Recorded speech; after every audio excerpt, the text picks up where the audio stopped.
everybody, welcome back to the Fumble Live. Happy Monday and thank you for tuning in. I'm thrilled to be back. I missed you guys last Friday. I missed my co-host Jackie, and we have a lot to get into. We're talking about Ben Simmons and how he completely disappeared. We're also talking about KD, and I'm sure you guys know what moment we're going to be breaking down in just a second. But before we do, subscribe to our channel, tap the bell for notifications, give this video a thumbs up, and leave a comment below. Here's the Fumble Squad. I'm Devin Howard. You can find me on Instagram as @DevinHoward. Good morning, everybody. I'm Jackie Ray. You can follow me on Instagram and Twitter at JRayTheFanatic. My voice is a little gone, you guys, and I think it's going to get worse throughout the show, so don't mind me if I start sounding like a 13-year-old boy with my voice going in and out, because it's been happening a lot. Jackie, before we dive in, how did everything go on Friday? I was able to catch a little bit of you and Kevin together, but it was a little hard on my trip to watch the whole thing. It was actually good. It was fun. As per usual, I represented for you. There was some guy in the chat that can't spell or use punctuation worth a damn. I represented for you. I checked him for you. I was like, if you're going to try to clown somebody, make sure you reference Devin and get your spelling right. Yes, I love it. That makes me so happy, Jackie. That's like the best news I could hear all day. Also, really quickly, happy Father's Day to any dads or father figures in the chat. I hope that yesterday was special for you, and happy Father's Day to the people who have lost dads or maybe who don't have a dad or whatever. You know, those days can be tough, but just wanted to shout out everybody and make sure that those of you who are dads or father figures were celebrated. All right. Can we dive in? Let's get into the news, because I am so confused about what's going on with Ben Simmons. What the hell happened? Like, that's the biggest question I have for today. So everybody keep that in mind as we go through this, because he completely disappeared on Sunday night. He played like he was just refusing to shoot. It was bizarre. We know that he struggles at the three-point line. We know that he struggles with free throws, but now it's almost like he's psyching himself out of scoring at all, which is very bizarre, especially for, you know, the playoffs, and especially just to be a pro athlete. You can't be psyching yourself out of taking a wide open shot. So with 3 minutes and 30 seconds to go in the fourth quarter, the Sixers were behind by 2. Ben spun off Danilo Gallinari. He had the opportunity for a wide open shot, and he chose not to take it. Leo has that clip rolling for us right now. This is absolutely insane. Look, it was wide open. I cannot believe this. This is just completely shocking. Why wouldn't he attempt that? It was so easy. It was right there. Of course, the internet went absolutely wild over it. We have a couple of Twitter reactions to show you.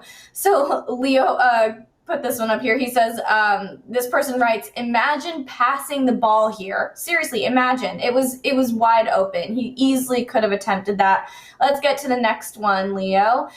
This one says, "I swear Ben Simmons urinates himself in fear just by thinking of taking any type of shot imaginable. You're 6'10" with a wide open opportunity to slam the ball home. Slam it home." I agree with that. That shot was just so confusing, or that missed shot was so confusing. And then this one that says, "We went from Ben Simmons can't shoot threes to Ben Simmons can't hit free throws to Ben Simmons refuses to attempt any shot from anywhere on the basketball court, regardless of whether he is being defended." And then another tweet that says, "Ben Simmons when Curry passes to him in the paint." I like that guy. That one was funny. So I honestly cannot make sense of this, except for he is just completely psyching himself out of these situations. What people say have got, you know, he's read the headlines. It's getting into his head. He's just afraid to attempt to score at all. Jackie, why do you think he would be afraid to shoot a wide open dunk? I don't know. And, you know, I talked about this on another platform, and we were all joking around and saying maybe he needs to see a therapist, blah, blah, blah, blah. And we were kidding about that. But after seeing that moment in time, and what did he score? Like 5 points in that game? Usually when we clown Ben Simmons, it's a situation where we're clowning him, but he scored like 18 points. You know what I mean? So we can just, you know, joke it off and laugh it off and move on about our day. But it was terrible. He refused. I'm going to show you another angle of that in the post up so you can see, you can literally almost see him think to myself, ooh, no, I'm not going to do that. Like there was this hesitation in his whole spirit that is concerning to me. So I know like I said, if you've heard me on any other platforms, I have clowned and said he needed therapy, but now it's not funny anymore. Now I really think that there's some sort of mental hang up. We've seen him practice 3 points in practice and those work great, but if for whatever reason he can't do those in a game, there is something mentally wrong here. And I'm not even trying to be funny. There is a mental block that is keeping him from being his best. There's no reason that you are under the basket damn near by yourself and you decide to pass it off. It makes no sense. And so not even trying to be funny at this point, you need to talk to somebody. I don't know what it is. I don't know if it's like what you said, Devin. He's listened to people so much that now he's second guessing everything he does, because let's be honest, social media can be brutal sometimes, right? You got to have thick skin. If you don't have thick skin, this is probably not what you should be doing with your life. However, if you don't have thick skin, maybe you should talk to somebody, because you're going backwards. You're literally going backwards. And that we can't even make excuses for you anymore. We can't even make allowances and say, okay, yeah, but he does this really well. I don't know what's happening. I really, all jokes aside, thinks he needs to sit down with somebody and just talk it out and figure out what his mental block is, or he should retire. Literally one of the two. No, I agree with you 100% on that one. And it's interesting because, we can look at somebody like Paul George in the bubble and recognize that mentally he wasn't in a good place then. But then he comes back and he's insane this season and he's doing so well. And with somebody like Ben Simmons, it is like he started up higher and then now he is regressing and he's going back. And, it's pretty bizarre to watch that happen with him. And you can make a pass when it's okay, well, it's just, 3-pointers he can't do. But suddenly it's just the addition of all of these different things. You're right. He finished game 7 with 5 points. 5 points. That's not. What? Stop it. You 5 points, Ben Simmons. And I can't, I didn't get to see that game because I was doing stuff with my family. But I'm telling you, I was so distracted because I kept getting these messages that saying, oh, Ben Simmons fails to do this. And then what was he like? First of all, he didn't shoot a 3, which we know. Shout out to Giannis. We've clowned Giannis for not having any kind of mid-range shot or, shooting for, and he's at least trying now. And he sunk a couple the last game that actually helped propel his team. Doing that gives him probably more confidence to shoot more. That's the only way you can build your confidence up in this situation. Yes, you might fail, but what did Jordan say? Y'all always like to reference Jordan. You miss 100% of the shots that you don't take. And now you're not even taking the paint shots. Like I used to always give you credit. Like, yeah, okay, it's cool. He don't shoot 3, but he's good in the paint. Now you're not good in the paint. What am I supposed to do for you, Ben Simmons? What am I supposed to say? What am I supposed to say? There's no defending that. There's just no defending that. And, if he does need to talk to a therapist or if he does need to get off social media so that he can actually fulfill the responsibilities of his job as a pro basketball player, then maybe that's what he needs to do. Maybe he needs to cut the brand money that he's getting from Instagram posts or whatever and focus on the game. Because I do think that that's a large part of what's happening here. It's worth mentioning that he makes so much money, of course, being one half of like the superstar duo here. He definitely earns a lot of money. I think in 2020 he brought in $29 million. So with that much salary coming in, he really doesn't have an excuse to be afraid to shoot the ball. Do you think that Philly needs to trade him off now? Is it time for him to just go somewhere else? So, and this is where you really have to salute the people in the head office, because I'm sure they're looking at it with a more rational mindset than I am. But for me, as a person who's made a lot of excuses for Ben Simmons and have really believed that we're going to see this blossom in this man, for me, he's gone. Like when the last game is played, his locker is already packed. Like, oh, give you a hug on your way out and some bus money. But you got to go, sir. I'm done with you. Honestly, Jackie, I think that there are his own teammates are feeling that way, and I know you're going to be getting into that a little bit, but it seems like they're ready to hand off the bus money and wave him off, let him go. A lot of people do think that Ben Simmons would fit in perfectly on a different team, somewhere else, maybe like Portland. Do you agree with that statement? Is it possible that Philly and the environment there is just not right for him? I don't believe that the Ben Simmons that we see right now is going to fit in anywhere. Period. Because the Ben Simmons that we see right now is in his own head. So you're just going to take that problem to another team. If you can't figure out a way to figure out yourself, that's not, you're done, sir. You're not, you know, people say, oh, and I'm a big proponent of that. Sometimes things just aren't firing on all cylinders in one spot, but you can still see that the talent in that individual, and you can say, you know, maybe it'll work in a different spot. Jimmy Butler, for example, people always gave him criticism, but what you couldn't say was that the man wasn't dope at what he did. So you could make those allowances and say, oh, if he goes somewhere else, maybe it'll fire right. Ben, your problem is you. This isn't a chemistry problem. This isn't a team problem. This is you. And until you fix that, I don't see him fitting anywhere. I wouldn't want him on. Now, there could be somebody out there that is feeling the same way I do and has seen the potential in him and is waiting for him to blossom. And then they'll say, okay, we're going to get him some therapy. We're going to sit him down. We're going to try to work with him. But that's extra work. And teams right now are like, let's put somebody in, let's make sure they fit, and let's move. People aren't really building up players like that anymore, especially players that are been in the league for a minute. That's not a thing. So he needs to figure this out on his own and needs to figure it out quick, because otherwise his stock value is going to drop fast. Mm-hmm. I remember I did a story about Doc Rivers and his coaching style with Ben Simmons a couple weeks ago. And one quote that really stood out to me was that he doesn't force the players on the team to do anything outside of what they're already good at. He tries to maximize what they're good at. So he never says, okay, Ben, you have to attempt, you know, 3 3-pointers per game or whatever it was. He took that pressure off.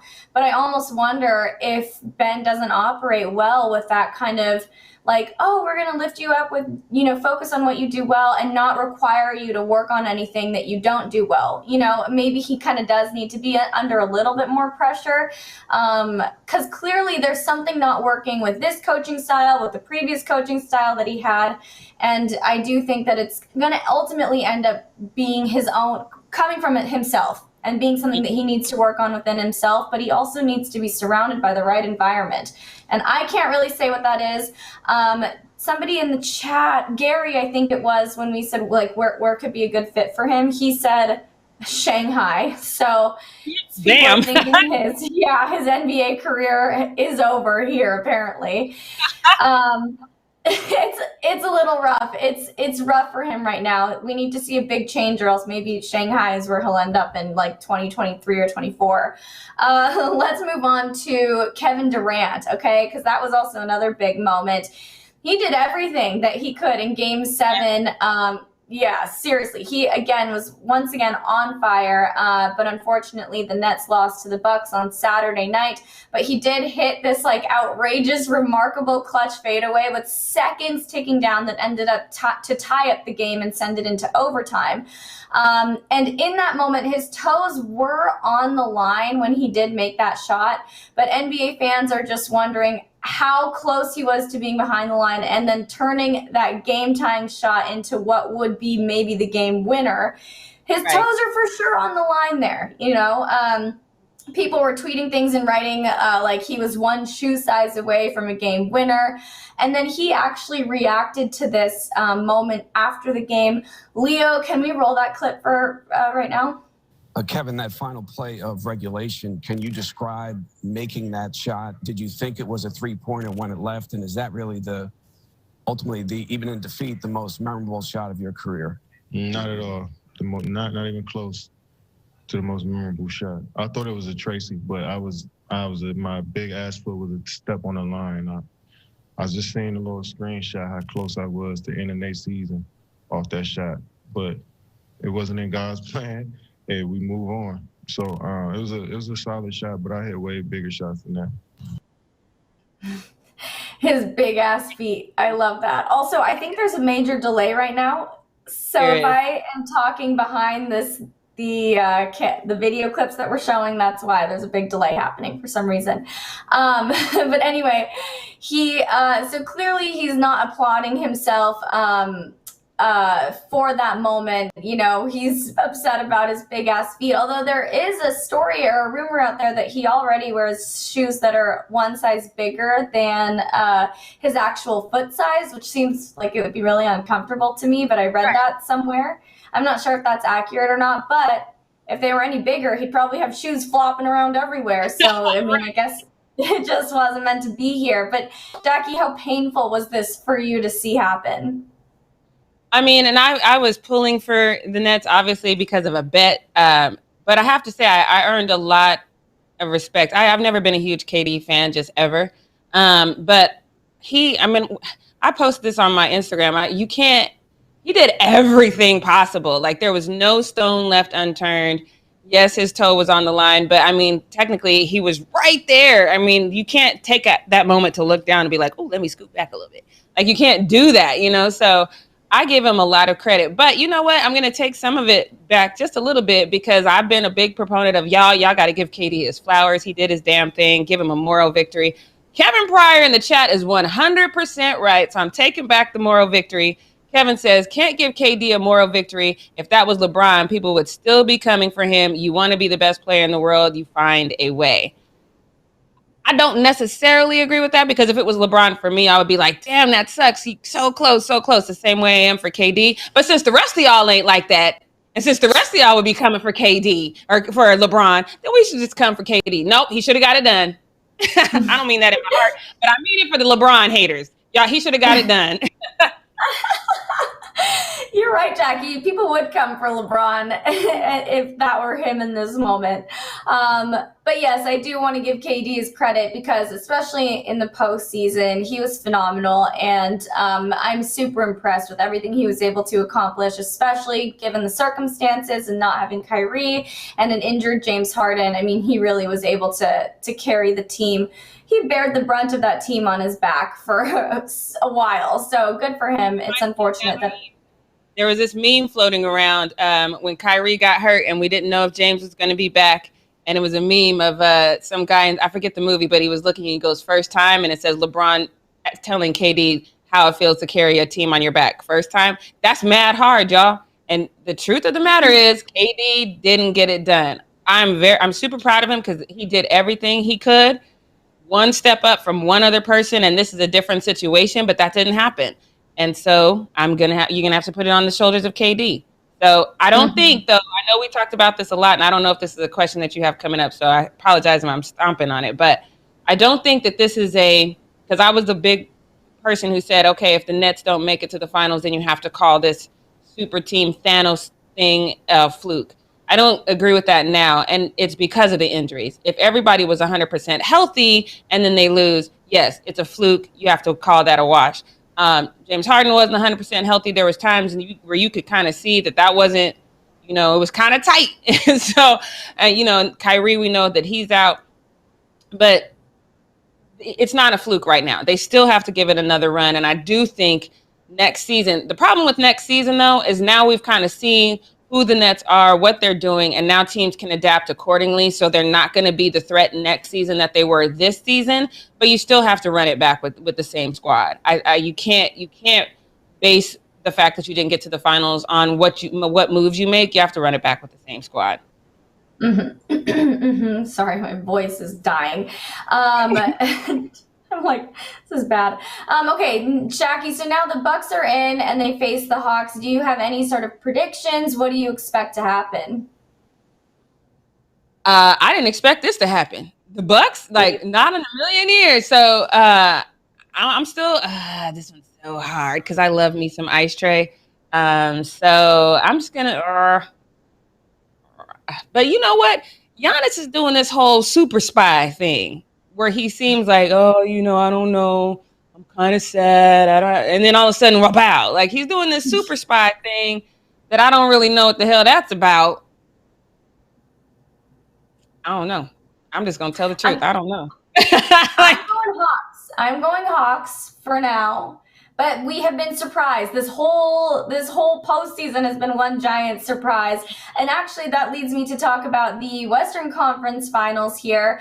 Do you have any thoughts after seeing the Suns versus the Clippers in Game 1? Yes, Suns. I've called the Suns right after they won that first game. Suns are going to be NBA champs. The way that they are gelling and firing on all cylinders is bananas. As a person who believes strongly in chemistry, they got that. I'm going to show you a clip later that just proves that. Devin Booker out here losing his whole entire mind, doing everything possible. Yeah, no. Suns are going to be the champs. I don't really care what happens in the East. I'm telling you right now, Suns are going to win it all. Mm-hmm. You know, it's cool because Devin Booker kind of came out and he became the superstar that he always has been, but it was especially noticeable because that game was down 2 superstars with Kawhi out and Chris Paul out. So D-Book really came out there and said, you know what, I know it seems like these squads maybe are depleted. We don't have these 2 superstars here, but I'm here. I think he had 40 points. Wait, let me find this stat. 40 points, 13 rebounds, 11 assists, and shot 15 of 29. And then the game came to 120 to 114 with the Suns winning over the Clippers. And his 40-point triple-double was the 3rd ever in the history of the NBA's conference finals and the first triple-double of any kind for his career. So he is on fire. He definitely drank that playoff juice. But it's cool right now because I feel like we don't exactly know who's going to be winning. There's no clear team that's just dominating the others, and that kind of leaves it to be a toss-up. So it'll be interesting to see what happens, and I'm sure for those of you who are actually betting on these games, it's got to be very difficult because right now it just seems like it's anyone. It could be anybody. It's wild. I mean, not for nothing and no hate, but I mean, Suns and Hawks, I'm not really watching that. I mean, I'll tune in, but I'll probably be doing laundry and cleaning in the background. It won't be like this, you know. Bucks and Suns is more interesting. You know, not that I think that anything should happen for what's interesting for us, but it's just a little bit more interesting. There's this narrative that has been circling Giannis for a while, so him actually making it to the finals, that's a narrative that you can follow, right? You know, there's no real narrative around Ice Tray except for, you know, his hairline. You know, unfortunately, there's no other narrative around. I don't mean it in a shady way, y'all. I'm just saying, what else do we talk about with Ice Tray? We don't talk about nothing else. So I'm just gonna say that as far as what will bring more viewers in, I think it's Bucks and Suns. I think the Hawks and Suns brings less viewers in personally. But that's just me. Somebody in the chat, 2 people in the chat said Suns are frauds. Frauds don't usually make it this far. I appreciate you, though. I think, though, speaking on the whole narrative aspect, because you know I'm a big fan of a narrative, and I know that we pay attention to the teams that have the players that we talk about and that do things and say things online or whatever it is that make it so that they're a little bit more interesting. But I think that Trey, especially in the playoffs, has created this narrative for himself. You know, he's kind of got this like fun attitude. He seems like he's kind of taking everything lightly, even when, you know, fans during round 1, when fans in the stands were yelling F Trae Young, he's like, all right, like, you know, he's kind of keeping this good attitude going, and I think his narrative is starting to come alive a little bit here, and maybe he will become more of that type of player moving forward. But you guys, that wraps up Need to Know News. Jackie, let's move into the post-up. Yes, Gary said, he got that 5 head. Devin and I will tell you, we do not make fun of big foreheads around here, okay? That's not what we do. All right, so let's just get into this. Right, Devin? We don't make fun of big foreheads, right? Because no, we both have 5 heads. We don't do that here. We love a 5 head. We're big fans. Yeah, it means you're smarter. That's what it means. Yeah. All right, just had to get that. Just had to clear that up. Now let's get into this post up because, like Devin said earlier, it's not just us that are throwing some shade at Ben Simmons. Joel Embiid, this is when you really want to say something, but you're trying to correct it. So you kind of go, because what had happened was, you know, but they basically asked him, what was the turning point in this game? And the way he stumbles and throws shade, but tries not to throw shade is hilarious. Take a listen. Man, I'll be honest. I thought the turning point was, you know, when we, I don't know how to say it, but I thought the turning point was just, you know, we had an open shot and, you know, we made one free throw and We missed the other, and then they came down and scored, and we didn't get a good possession on the other end, and Trey came back and he made a 3, and then from there, down 4, and then I. Okay, that was a lot. So let me translate. What he was saying was things turned when Ben Simmons didn't take the shot. He said all that, and what he really meant to say was that's when things turned, when Ben Simmons didn't take the shot. So I told you I had a different angle. So Devin earlier showed you the angle that was like right under the basket. I'm going to show you kind of what fans saw and what Joel saw and how bad it looked. Take a look. Cleared out for him. Tapping his way in. Spins on Gallinari. Gives it up. Oh, he was right there. And a foul as Fumble goes to the basket. Boy, Simmons, uncontested, had a layup, but he leaves it for Fumble, who makes something out of it and is headed to the line. Well, but that's when you know that the game is in your head. That's a dunk for Ben Simmons right there. I love what the commentator said, because that was you saw him go, no. That was so odd to me, but I love what the commentator said. He's like, that's when you know that the game is in your head. You're not actually out there playing basketball. You're just living in your mind. And even his teammates coming up to him, you could see that there was an immediate reaction, like, what the hell are you doing? Why didn't you take this shot? And of course, people are all over the place about this shot that he did not take, that he should have taken. So let me throw you up some tweets, and then I'm going to show you how Joel reacts to it. And says, they won't say it, but Ben Simmons is to blame for the Sixers' loss. How do you survive a point guard who can't score? Sixers played 4 men on attack all series. He was not even respected. And then this person says, point guards don't need to score, but he needed to be able to make threes and free throws. Simmons can't make both, but 76ers Doc Rivers and Embiid should not throw Simmons under the bus like that. So I understand that thought process. You never want to throw your teammate under the bus, but it's hard not to when they keep doing the same thing over and over and over again. This one, it's like these people are kind of all over the place with this one. This one says, did you even watch the game? How can the media run on Embiid blaming himself? So if you watch the whole clip, Joel does at the end say it was partially his fault as well, because he turned over the ball at one point.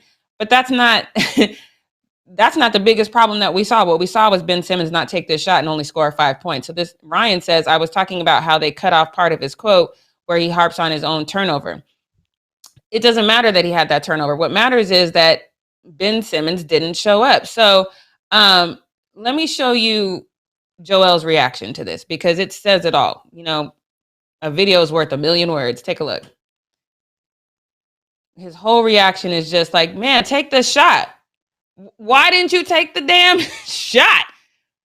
I can't even imagine that kind of frustration where you know it's just an easy basket, and then you have to slap his hand and then get in his face and say, bro, I need you to make this make sense for me. Why didn't you take this shot? What do you say in that moment if you're Joel? I mean, the moment is past, but you know it should have happened, and he just has.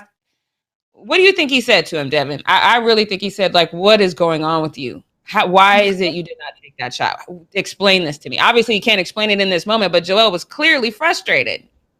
Yeah, I mean, I don't think there's anything else that he could be saying in that moment. You know, he obviously looks. It's more than just disappointment too. I mean, frustrated. I think it's just this deep disappointment to know what's at stake here, to watch him miss this wide open shot. I think it's probably that feeling of resignation. You know, when somebody just disappoints you again, and it's like, I can't even be mad at this point because this just keeps happening. You know what I mean? I think that it was probably something like, I don't even know what he said, but just probably that deep disappointment, that frustration, and that resignation. I think it's a bigger problem too, because now you've put yourself in a situation where your teammates can't trust you. So now even if you're wide open under the basket, guess who they're not passing it to? Because they don't trust you, which means they might have to force shots that are difficult shots instead of giving you that wide open look. This is an all around problem for Ben Simmons. This isn't just this is a big deal. And if this squad can't trust you, the next squad's not going to trust you either. So I don't know what he's going to do to figure this out. But Ben, talk to somebody. We all talk about mental health, and May was mental health month. You had a whole month to figure this out. Figure it out though, my guy, because this is looking bad. But let's move on to this next one, because this next one I find hilarious but adorable at the same time, because there's a PJ Tucker shout out to him. He definitely played KD very close. He played him well. He fouled him hard a couple of times, and Mama Wanda was not feeling this foul. Take a look. Ran right into Durant and collided. The second collision that Durant's had here in this third quarter. And more importantly for Tucker, that's 4 fouls. As I said, his matchup with Durant so important defensively for the Bucks. And the Bucks now over the foul limit. Kevin Durant 3 of 4. If you couldn't tell, his mama was cut. And look, if you never know if a woman is cussing or not, you can always tell by her head movement that she's saying something, that she's really being like, you no good son of a. And then he turned around and goes, I love you. And then she pulled her mask down and said, I love you too. I don't know what she said, but I guarantee you there was a lot of bleeps in it. But this makes sense to me. People kind of say, oh, you know, why are they, you know, KD and PJ are close friends, but on the court, you couldn't tell. Love it, man. And that's not necessarily true because we did see KD try to show him some moves. Y'all know they played 1 year together in Texas. So they've been friends from way back, but Mama was not feeling that hard foul. And I am so here for it. Yes, I said, this is not football. Why are you trying to tackle? Oh, I would have, Mama Wanda held restraint. And this is probably why I can't have kids that ever play like football or boxing or anything. You hit my baby like that? Here I come. So let's move on to this next one, because this is the one I really wanted to spend some time having a conversation about, especially with you in the chat that are saying that the Suns are frauds. I've said it time and time again. The chemistry that you have with your team is vital if you want to make a deep run or even make it to the finals in the NBA. It's very, very important. And for me, when Chris Paul went out, we know that Chris Paul, no one is taking anything away from Devin Booker. We all know that Devin Booker was dope before Chris Paul came there, but Chris Paul has a lot of information. He has a lot of jewels that he can share with these younger guys, and it's beautiful. And you know that their chemistry is tight because immediately following their win, they FaceTimed Chris Paul. Take a listen. Hey, bro. Stay on the line. You see them 11 assists, right? You see he throwing out 11 dimes, right? See what I said post-game? I said, I got to worry about getting motherfuckers tomorrow. That ain't my job. This is fantastic. DeAndre is hyping up Devin for all those assists. Those dimes are the assists. He's hyping him up for that. They immediately call Chris Paul. They're walking into the locker room. They called him immediately as they're walking into the tunnel. I actually truly love this moment. I think it speaks to who they are as a team. All of the Suns fans were in double digits. I have to show you this because I know we've talked about it, but sometimes when you see it, it's hilarious. You got 3 different people on the Clippers that are doing this. Devin Booker got 40 points, 13 rebounds, and 11 assists. Devin. That man was out there doing the damn thing, and I got to give it to him. DeAndre had 20 points as well, but I'm going to agree with this user also because he kind of, I think I have one more tweet in there, but he basically said, you know, look, Devin Booker is out there representing for Suns in 4. And so I low-key agree with this. I low-key agree with Suns in 4. Now, I think I saw somebody in the chat ask earlier, when is Chris Paul coming back? I'm not entirely sure. I think he'll be back for this, the next LA game. Not 100%, but as soon as we know, we'll let you know. But nonetheless, he was in LA. He was enjoying his Father's Day with my favorite TikTok trend, and I love it. Rest your mind, get mentally prepared, enjoy your Father's Day, and come back and help make this Suns in 4 happen. But take a look with Chris and his kids. It's adorable.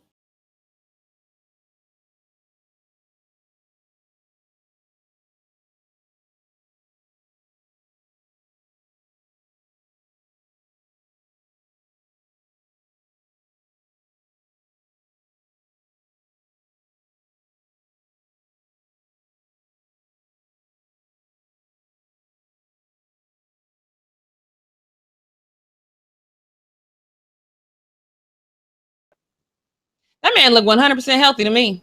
I don't know. He looked fine. Let that man. So, Devin, what do you think? I love seeing that. That's my favorite TikTok challenge right now. We should do one. We should do the into the. That's my favorite challenge. Yeah. How many times have we said that though, Jackie? We have said we've got to do these TikTok challenges, but we never do. I am on board. You tell me when. Happy to get involved. I love it.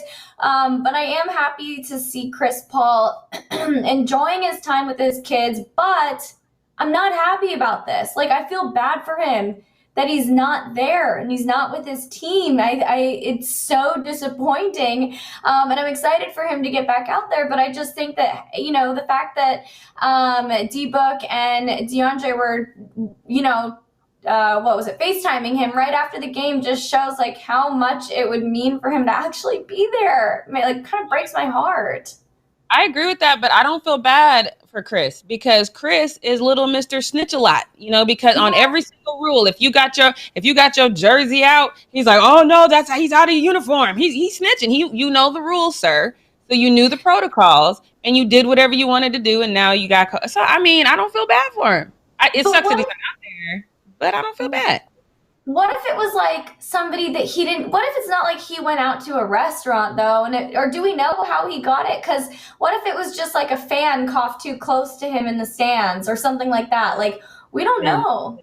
You're so sweet. You're so Miss Benefit of the Doubt. I'm like, no, do what the hell are you supposed to do to get on that damn court? I love the difference between you and I. It's so cute. Like, no. How the hell you get COVID, Mr. I know all the rules? No. I guess it's just hard for me to imagine doing anything that he's, you know, is a knowing violation of the rules. Like, because he's not like that. He isn't that kind of person. So it's hard for me to imagine that he would even test the limits, especially at this point in the game.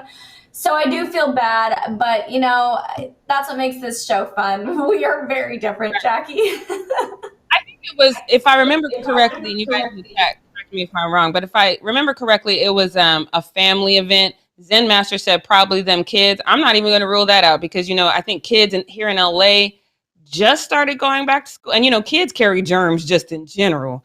So, you know, and then they had this big family outing. And so who knows what a family member did or where they went beforehand, and they probably didn't know. So, but still, like I said, Caruso skipped a whole wedding to make sure he could play in the bubble. So, and you are much more valuable than Caruso, sir. So again, little Mr. I know all the rules. Do better next time. So let's go on to this next one, because this one, I know me and Devin are going to disagree on, because she, you know, I'm not pro-violent, but I am very pro don't start none, won't be none. And y'all saw that whole Denver Nuggets fan think about it and then try to sucker punch that Suns fan and get his whole ass beat. Y'all saw that, and that was just one-on-one. Why would you, as a Clippers fan, in a sea of sunshine, try to sucker punch a Suns fan? Why would you do this? I don't know why you did this, but I am here for the nonsense. Take a listen to this, because watch. Thinking about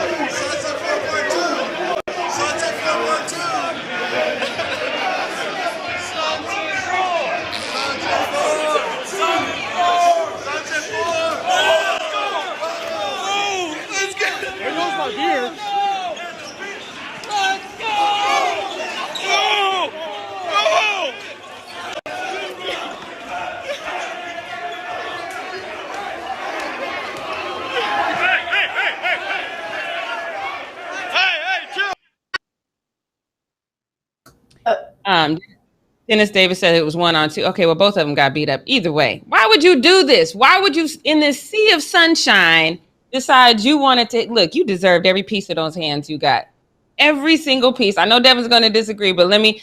Twitter thinks this is horrible as well. They think these Suns fans are terrible. I highly disagree. I'm becoming a Suns fan, low key.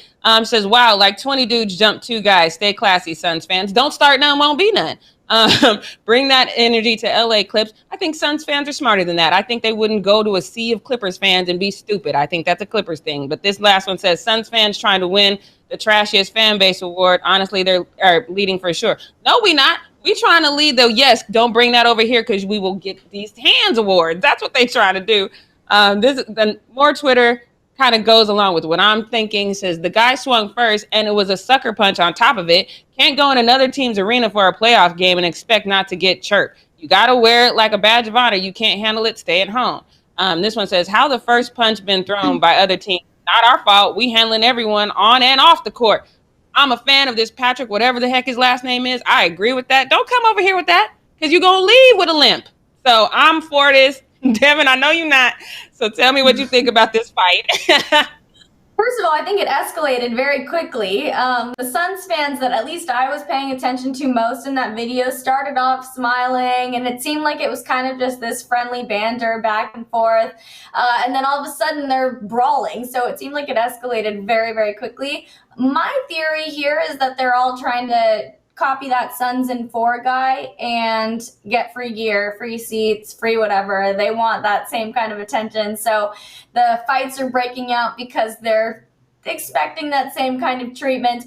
I don't like brawling either, but also, yeah, I will say, okay, that one person, I think the Twitter name was Marco Di Giacomo or something like that, on that last slide that you just showed. He said, like, you can't go to an opposing team's arena and not expect to get a little chirp. So I kind of agree with that in a way, especially if you're going to go up into this big sea of Suns fans and start, like, trying to go at it. So you got to be prepared for whatever happens. We just saw the Suns in 4 guy beat up somebody else, so that's clearly what they're building a reputation for. Yeah, and this is not a Suns thing. I mean, y'all know we have season tickets to the Broncos, and I have gone to Broncos games with opposing jerseys on just to kind of antagonize the fans. But I have a stand down gene in that moment because I'm there all by myself. But I have seen other people not stand down, and it's that moment where I just look away because it's coming. You know, and it's always the other team where they feel like, oh, you said something out of line, now I have to swing. Why would you swing with no backup? That doesn't make sense to me. I don't understand it. That's stupid, but okay, y'all got them hands and you deserved every single one of them. I'm just letting you know now. But look, this next one, everyone, I saw people post this and say, okay, this is funny. Let me show you this post. Let me show you what the Twitter user posted. It says, look at Kawhi in the background, LMAO. I had to watch this 3 times because I did not see Kawhi in the background. So just raise your hand in the chat if you need to see this more than once, because I had to watch it 3 times before I even spotted Kawhi. But take a look at Kawhi. If you can find him, it's like, where's Waldo? Try to find Kawhi in the back in the midst of this celebration. Take a look.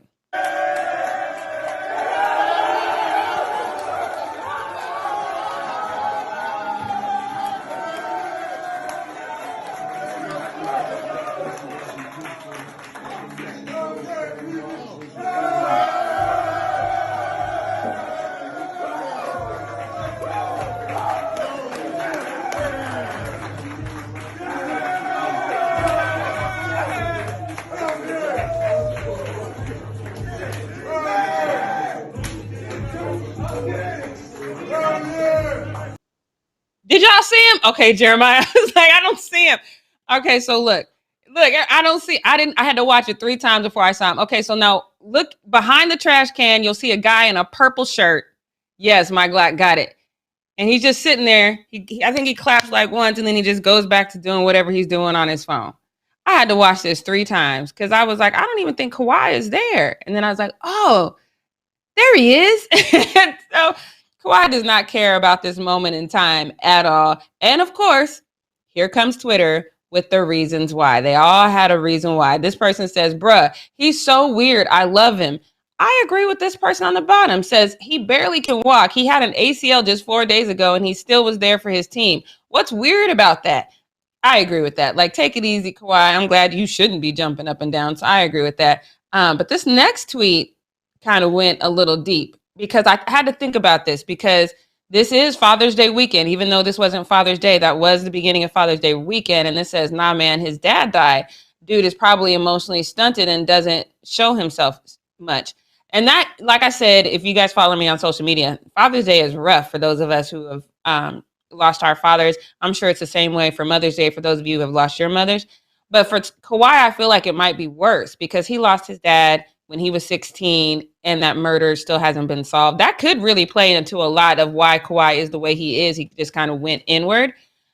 So I'm going to give Kawhi a pass. You know, I don't think the man, I do think he's weird, but not weird in a bad way. I think he's weird in a cool way. And I'm glad he wasn't up there jumping up and down with an ACL injury. That would have just been weird. But let's get on to this next one because this, Devin, I think you're going to agree with me. I think we're okay with this. I don't give a damn about you changing your social media status, Kyle Kuzma, but he did. So take a look at this because now he's done the same thing that we hate when people do it.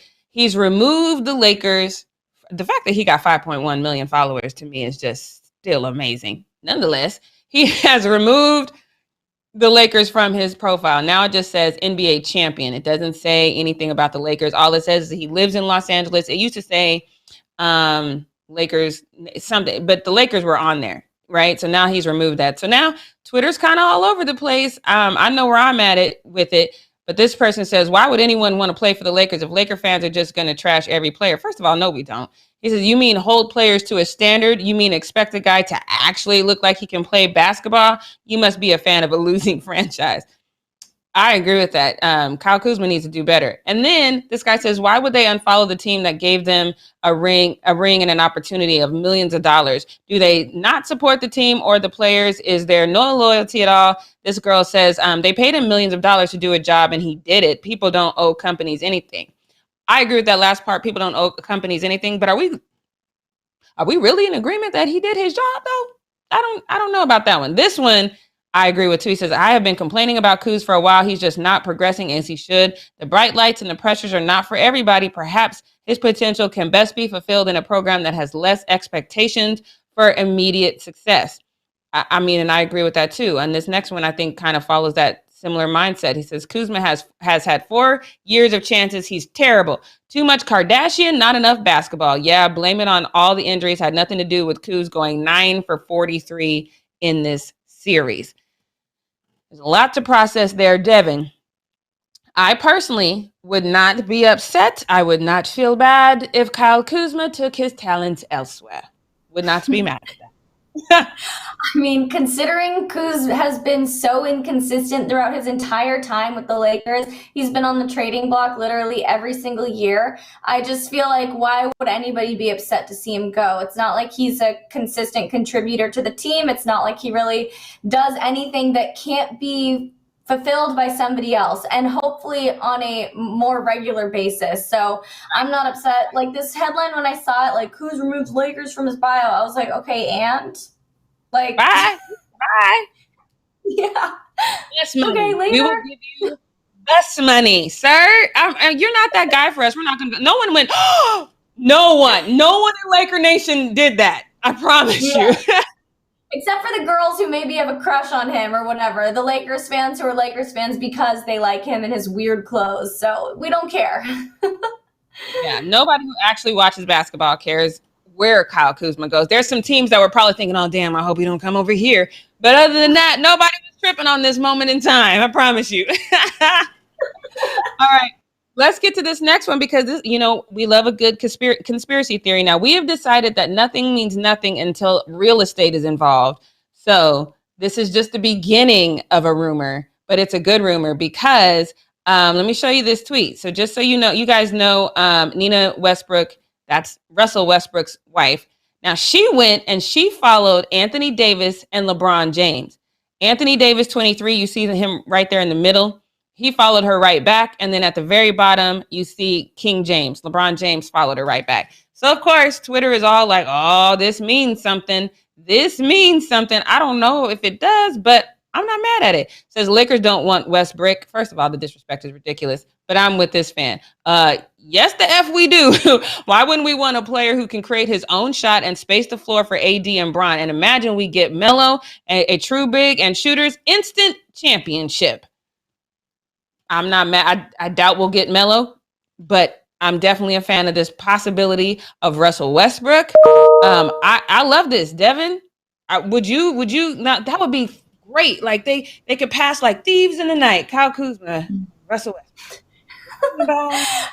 I would gladly watch Kuz go and welcome Russell in.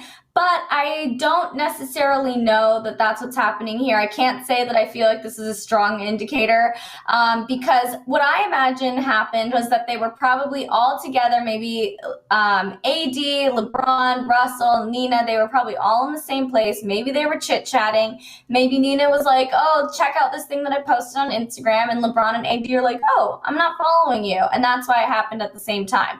I don't feel like this is a strong indicator of anything to come. I don't know. Do you agree with me, Jackie, or am I not looking into this deeply enough? No, I agree with you. I'm still wishful. I mean, I saw Christian. He said he doesn't want Russell. You by yourself on that one. But I'm still hopeful. It doesn't mean, we've said this time and time again, people, like, it's exactly like Devin says, when you roll in the same circles and you start chit-chatting, you realize you kind of like each other's company, then it's like, oh, damn, I'm not even following you. Let me follow you. Okay, I'm going to follow you right back. It happens like that all the time. But I'm going to keep an eye on that real estate, though. Let me see Russell's name on any kind of real estate in LA. We opening the show with them and be like, y'all, this is what I found. So I'm going to keep an eye on that, and I will let you know. But in the meantime, I'm with Devin on this one. Can't really think too much about what happens on social media. But let's go into this next one, because this next one, y'all know the best photo. First of all, I'm low-key mad that my producer puts mellow. It is, there's Carmelo is called Mellow. This is Love Mellow. And it confused me, because when I saw this, I was like, why does Carmelo have this Caucasian lady and a baby on his little icon or whatever? I was like, damn, Carmelo went out and got a whole new family that quick. It's Love Mellow. I need you to change your name. It's Love Mellow, okay? Now that I'm off of that rant, let's move on, because he's absolutely right about this. Y'all remember this? This to me is the best photo in basketball history. Y'all remember this iconic photo. Well, for prom, this couple decided to try to remake this. Okay. Let me break this down. Our producer said, hey, lay off me. I mean, it's just 2 letters. It's in LA. You know what I mean? But anyway, so first of all, you can get on the guy because he's not nearly high enough. There's like he got no hops at all. You could have played this off. You could have lowered the rim and got, to make yourself look a little higher. Why is she smiling? This is absolutely positively wrong. And LaMelo, y'all see what I did there? He decided to point that out. Now look at these side by side. Tell me if y'all think that these look remotely the same. This is horrible. This is horrible. LaMelo decided to point that out. And he basically said she got one job. I agree with that. If we could go back to that side by side picture whenever you get a chance, Leo, because sure, dude don't have hops. Not everybody is born with hops. I get that. But she can't raise her arm a little higher and stop smiling. One job. You the one that should have got it right. Your man, okay, that's fine. It's hard. You couldn't get this right? You couldn't get that right? Devin? I'm low-key mad about this. I'm also mad about the fact that she has the wrong foot forward. Like, that's another easy thing that she could have done. Put the right foot forward, or I think in her case it would be, her right foot forward, easy. Like, come on, little extra effort, 30 more seconds of planning, and it would have been a little bit better. Yeah, I mean, and I could have forgiven the foot if you just raise your arms up, just stop smiling, and look cocky. Don't look like, hey, look what we're doing. You look goofy. I don't like it at all. I don't like it at all. It's a horrible effort. I know they thought it was a good effort, but it wasn't, and I'm sorry. We're gonna have to just let you know that. So. Now let's move on, because y'all know that I am a Saints fan. So when I first saw this headline, I was like, what the hell is this? But thankfully, it's not what I think it is. But Alvin Kamara apparently is working for NASCAR. Now, I want y'all to see his little video, because his little video, he doesn't really tell us what he's doing, and I was concerned. But check out this video.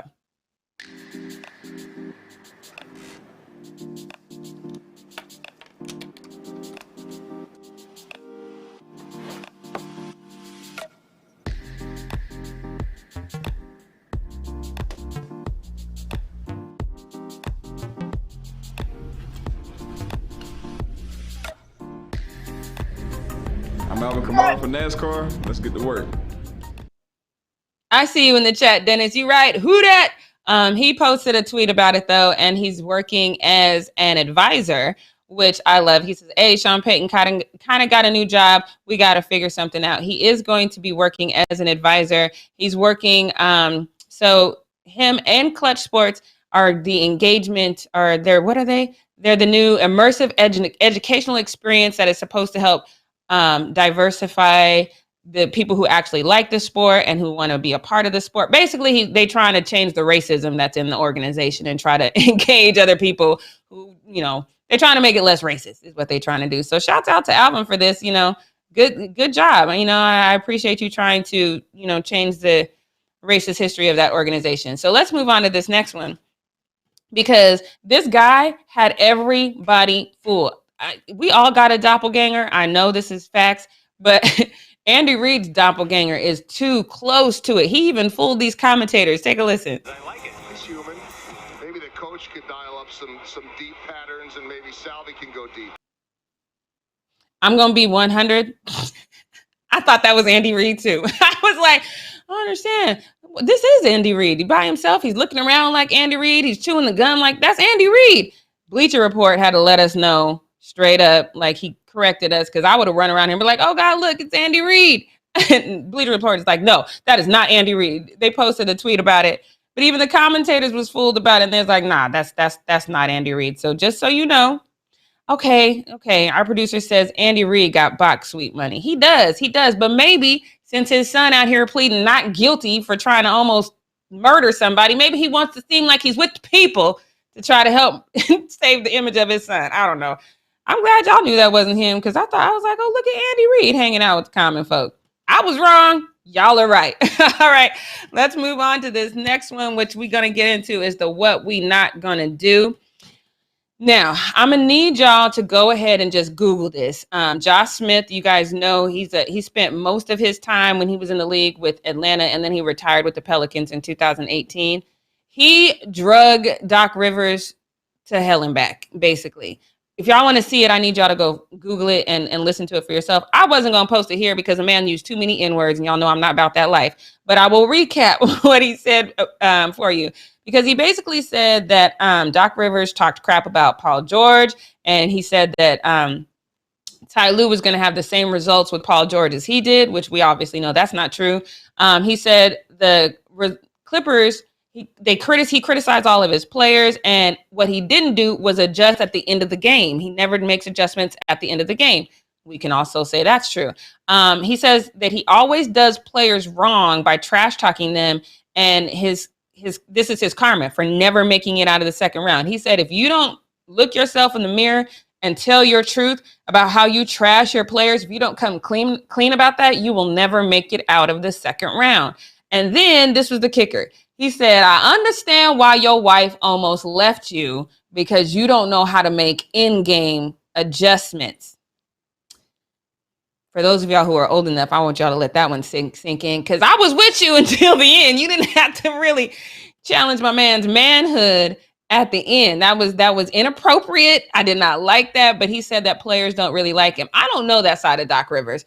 Every time I hear a player talk about Doc Rivers, they say how they love him, how great he is. But the fact of the matter is when we sit back and we look at Doc Rivers, his resume, this is a true statement. He has second round bad luck. He cannot make it out of the second round to save his life.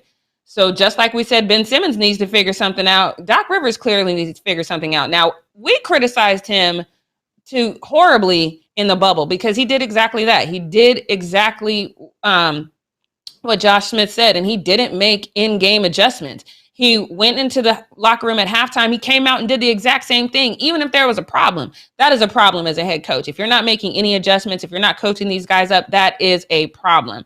So I low-key have to agree with Josh Smith. I don't think he said it properly, because y'all know I have a real huge problem with that N-word. That's number one. Number two, you don't have to talk about the bedroom antics with me and my wife, sir. You don't have to do that. That's inappropriate. So what we're not going to do is clown me that far. But other than that, I have to go with Josh on this one. Doc, you got to do better. You got to get out the second round, my guy, because if you don't, this will forever be your legacy. And then now you have a problem. Now, maybe you need to start thinking about retirement, because you can only go so far with the team yourself. You got to do something better with your second round. Make an adjustment at halftime so this man can quit clowning your wife almost leaving you. That's all I got for what we're not going to do. That was embarrassing. It was embarrassing, and it really does solidify Doc Rivers' status as, his reputation for not being able to get out of the second round. I was thinking this would be the year that happened, and it didn't. So something's going on. It's either retirement or therapy for Doc Rivers and Ben Simmons. Something needs to happen here for both of them. They need to get something right in their minds. Anyway, you guys, that wraps up our show for the day. We're going to be back again tomorrow at 9 a.m. Pacific Standard Time. So don't forget to tune in, tap the bell for notifications, give this video a thumbs up, leave a comment below, share it with your friends, and have an amazing Monday. We'll see you guys later. Bye.